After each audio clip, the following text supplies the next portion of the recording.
আজকে সকালে আমরা যখন ঘুম থেকে 5টার সময় উঠলাম তখন দেখি আমার মেন গেটটা খোলা।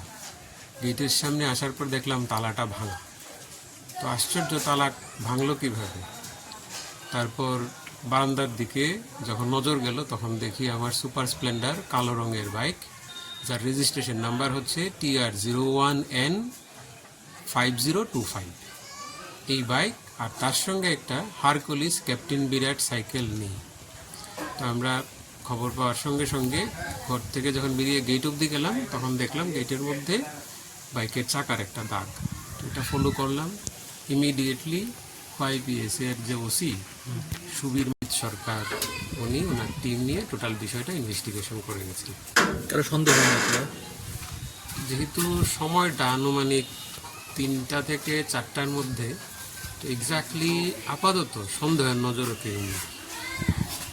ঠিক আছে, আপনার নামটা? সুব্রত বণিক। কোন জায়গাতে এটা বাড়ি?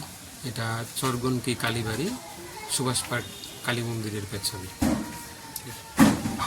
আপনাদের বাড়িতে চোর আসছিল। কিভাবে টের পাইছেন আপনারা? কুত্তা চিল্লাইতেছে তখন। কি নিছে? এমনি নিতে পারছে না, আমরা উঠে করে দিয়েছে। ঘরে কিছু কাটছে টেরছে না, ঘরে কিছু কাটাইছে। এই ঘরে কে আসছিল? এই করে সাইকেল আসছিল 3টা, ছাগল। মানে ঢোকার চেষ্টা করছে চোরে না? গরু আছে নাকি আপনাদের বাড়িতে? ওই করে আসি তো তালা কাটার চেষ্টা করছে। হ্যাঁ, আর পেছনে দেখলাম একটা গর্ত করছে, ঢুকতে চাইও ঢুকতে পারছে না। এই পুলিশ প্রশাসনের ভূমিকা নিয়ে কি কইবেন? ইদানিং তো চুরির উপদ্রব হইতে মারাত্মক বৃদ্ধি পাইছে।